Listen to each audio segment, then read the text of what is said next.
Welcome back to a really cool scouting series that I'm starting. So if you guys didn't know, I drew a limited entry late archery elk tag, and this hunt is going to be one of the biggest grinds I've ever done and probably will ever do. But that is why I want to take you guys along with me on a cool little scouting series leading up to my hunt. So what you can expect in all of these little videos are tips and tricks, stuff that I've learned, stuff that I'm learning, where I'm finding bulls in the late season. And I mean, it's the end of October right now.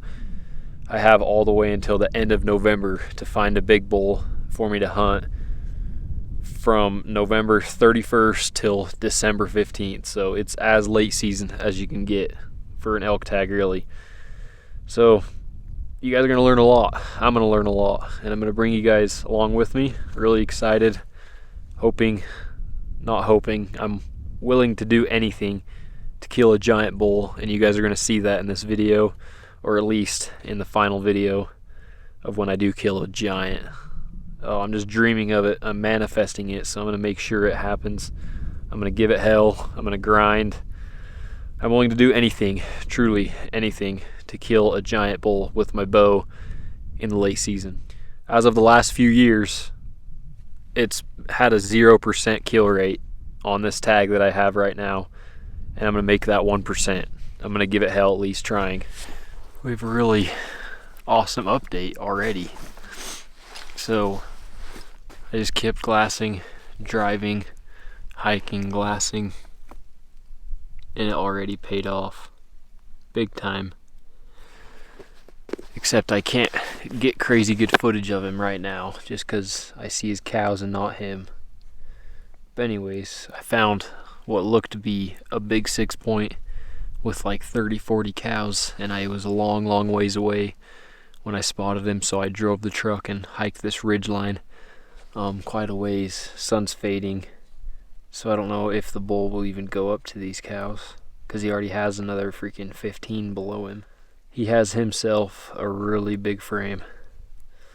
So I'm going to sit here till dark probably, keep glassing everything else because I have a lot of stuff to cover. And then if anything, I'm just going to sleep in my truck, or at least in the canvas cutter in the bed of my truck right here. And then I'll know where to go in the morning. I'm probably just going to hike this ridge line.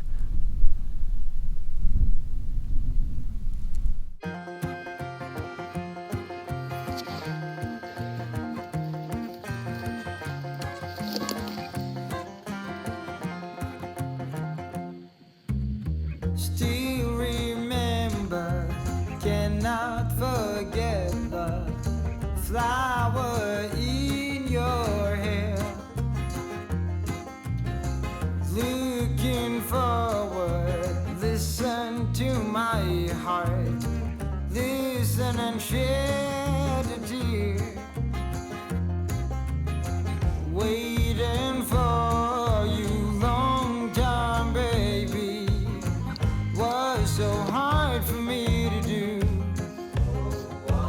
You said me and you forever will be one, but now you're gone, and I still remember, cannot forget the brightness of your smile,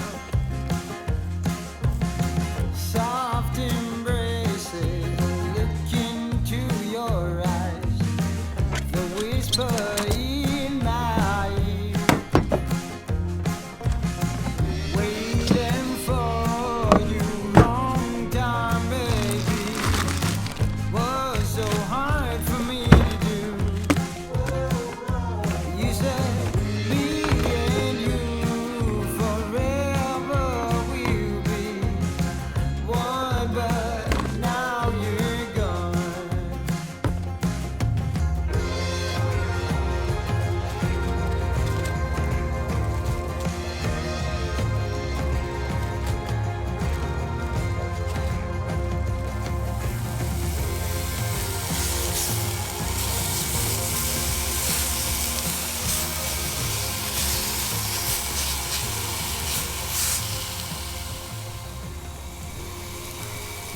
Not a bad way to end this beautiful night.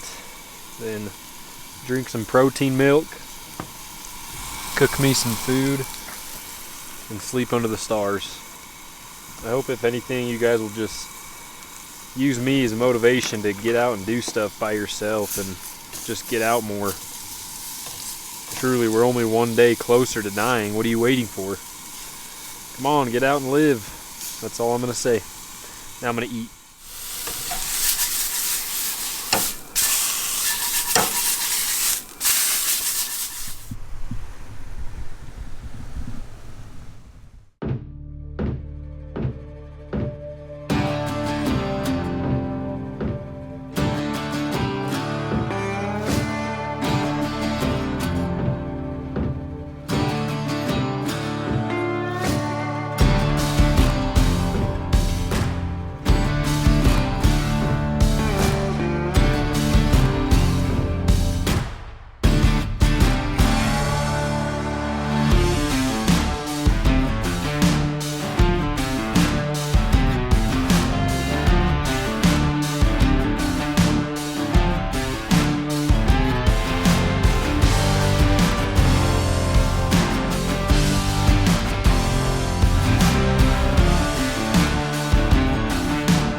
Covered a lot of country this morning. I mean, more than I figured I needed to, and I just didn't see crap. But most of the country that I did cover is a lot lower than where I saw this 6-point. So to sum it up for you guys, end of October, the bulls are still in, they're obviously in a little bit more of a rugged spot, but they're still pretty high. So if that helps, it helps. If not, that's kind of what I'm experiencing out here. So either way, we saw that cool bull again. I ended up coming to this other spot, glassing these huge canyons. And there's a hunter up on top that actually scared a whole herd of elk towards me. And there's just two spikes and like a whole herd of cows. So yeah, it's been slow, but I'm gonna hurry and talk about what I run, because a lot of you guys always ask, or at least on Instagram always ask, how I get such clear footage. So I'm gonna show you guys kind of what I run with my phone, my spotting scope, and tripod. First off, the tripod that I've been running for the past 1.5 years, almost 2 years, is the ALPYN tripod company. This one is the triple option. It's the lot bigger, heavier version of the two. They come with a littler version called the Wildcat. This is kind of what the panhead looks like. I'm not exactly sure what the name of this one is, but I'll put it on the screen right now. It's pretty sweet actually. You just put that and then you have a little thing that twists and then it's just boom, locked in. But the company I'm also using, OLLIN, is the phone adapter, if you guys have already seen. So this is how I film most of my stuff, is this fast. Boom, that's vertical, horizontal. It's center aligned every single time, so it'll get very clear footage. And they're coming out with this, which is the Nexus system. And all you do, this is kind of how it works. You press this button, twist, boom. So there's a plate that stays on your tripod itself. There's a plate that stays on your spotting scope, binos, camera, whatever you're gonna use, and this is how it works. Locks in place. It's kind of hard with one hand, but you get the idea.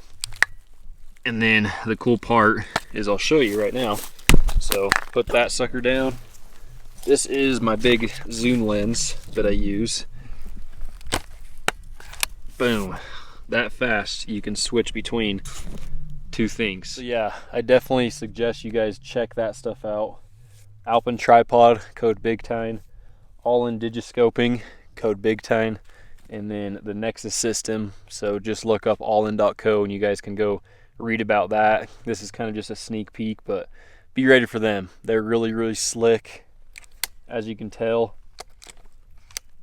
I mean, it's just next level. So yeah, appreciate you guys watching. This ain't over yet. We still got tonight and the morning, and there's a bug attacking me. So yeah, let's get some food and just enjoy the rest of the day out here.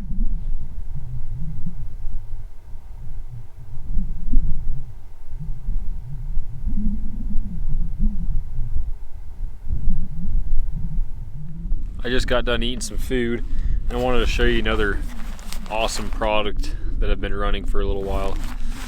It's by Mountain Bonded, so pretty much just a lot of different containers that will hold your stuff. This is a lot of extra batteries, extra headlamps, and for a late hunt like this, you're gonna wanna bring a lot of gear, and I'm still trying to figure all that out. So be sure to check them out. They make a lot of different sizes, a huge one. They're coming out with a bigger one for clothes. So yeah, be sure to check that out, Mountain Bonded. If you use my code, I have a code for these too. So be sure to use it, save you some money, help me out. Let's just get to glassing. That's kind of what I've been doing to pass the time before it gets good glassing time. So yeah, check them out.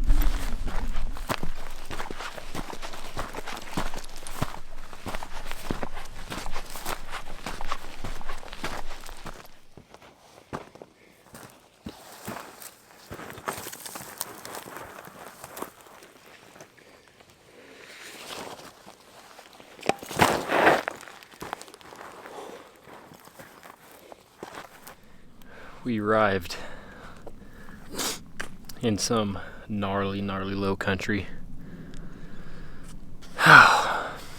Actually, I have a buddy that was hunting this unit for deer and saw a really big bull down in this area on Tuesday, which is about 4 or 5 days ago. So that made me excited, and I wasn't seeing too much other than that one good 6 the last night and the morning, so I figured I'd drive 2 hours down in this low country. I mean, so far. It's really making me realize how hard this tag is gonna be, seeing all this terrain and topography and nastiness. But either way, it's pretty right now. I'm just gonna glass and see what I can see, and then I got a long drive back to where I'm gonna kind of set myself up for tomorrow morning. But I also might just stay down here somewhere, which will probably be the smartest bet, and then maybe start here in the morning and slowly drive up.